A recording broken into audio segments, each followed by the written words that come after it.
పట్టుకుని ఏ విధంగా విరవేగారు వాళ్ళందరి గురించి సమాచారం మేము నోట్ చేసుకున్నాం. మీకెందుకు భయం?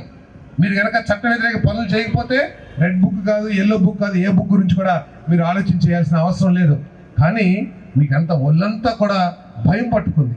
మీరు చేసిన పనులు కానివ్వండి, ఈ రాష్ట్రంలో సృష్టించిన విధ్వంసాలు కానివ్వండి, ఈ రాష్ట్రంలో చేస్తున్న దోపిడీ కానివ్వండి, ఇవన్నీ కూడా మీకు గుర్తొచ్చి ఆ రెడ్ బుక్ రోజు సింహస్వప్నంలాగా ఉంది తప్పితే మేము రెడ్ బుక్ రాజ్యాంగం మాకు లేదు.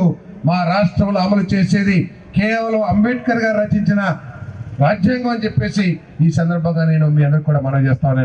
ఆ విధంగా మాట్లాడితే మమ్మల్ని కక్ష కట్టారు, మమ్మల్ని కేసులో పెట్టారని చెప్తున్నారు. అంతేగాని ఆ కేసు ఎందుకు వచ్చింది, కేసులో తప్పు ఒప్పుల గురించి ఎప్పుడన్నా ఆలోచించారా అని చెప్పేసి మనం చేస్తాను.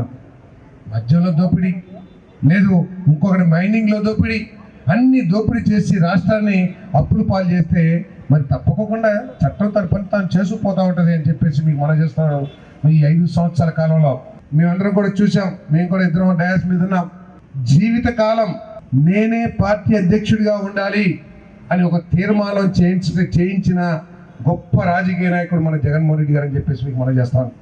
అంటే వైఎస్ఆర్ కాంగ్రెస్ పార్టీకి అధ్యక్షురాలిగా ఉన్న వాళ్ళ అమ్మని తొలగించి జీవితకాలం నేనే అధ్యక్షుడిగా ఉండాలి అని చెప్పేసి ఒక తీర్మానం ప్లేనరీలో చేపించిన ఘనత ఈ దేశంలో మరి ఏ రాజకీయ పార్టీలు కూడా ఉన్నదని చెప్పేసి మనం చేస్తాను.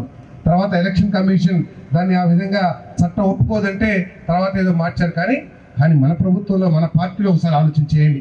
గౌరవ జాతీయ అధ్యక్షులు మన చంద్రబాబు నాయుడు గారు అయితే రాష్ట్ర అధ్యక్షులుగా లోకేష్ గారు నియమించవచ్చు, లేదు ఆయన సామాజిక వర్గానికి సంబంధించిన వాళ్ళని నియమించవచ్చు, లేదు వాళ్ళ బంధువులను నియమించవచ్చు.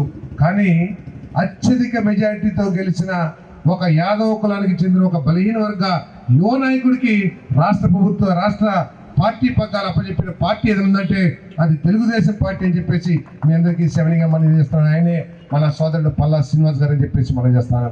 అది బలహీన వర్గాల పట్ల ఈ పార్టీకి ఉన్న చిత్తశుద్ధి అనే విషయం కూడా మీ అందరికీ తెలియజేస్తూ, ఏదైతే ప్రతిపక్షం మాట్లాడుతుందో ప్రతి నిమిషం కూడా మనకి తిప్పి కొట్టాల్సిన బాధ్యత మనందరి మీద కూడా ఉందని చెప్పేసి మనం చేస్తాను.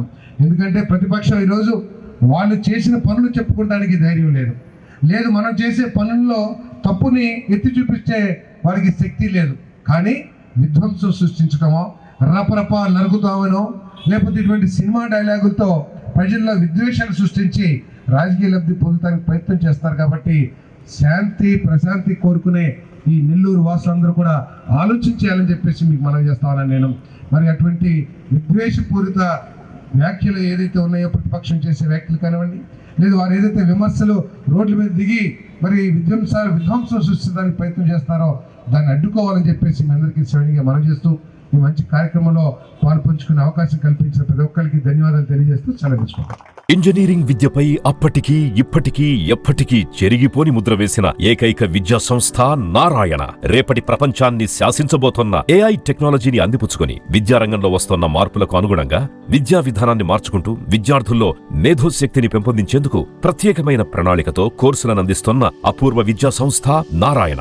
NAC మరియు NBA గుర్తింపు పొంది 27 సంవత్సరాల అనుభవంతో అత్యున్నత ప్రమాణాలతో ఇంజనీరింగ్ విద్యకు సరికొత్త దిశ చూపుతున్నాయి నారాయణ ఇంజనీరింగ్ కళాశాలలు. అండర్ గ్రాడ్యుయేషన్ మరియు పోస్ట్ గ్రాడ్యుయేషన్ కోర్సులను అటానమస్ కరికులం ఆధారంగా అందిస్తూ 2024-25 విద్యా సంవత్సరంలో 50కి పైగా MNC కంపెనీలలో 600కు పైగా ఉద్యోగ అవకాశాలు పొంది మరియు వాటిలో అత్యధిక ప్యాకేజ్ 12 lakhs per annum సాధించిన ఘనత నారాయణదే. AICTE ద్వారా గుర్తింపు పొందిన idea labs, drones, 3D printer, Juniper network centre of excellence, robotics, IoT centre of excellence ల్యాబులు కలవు. అడ్మిషన్లకై సంప్రదించండి.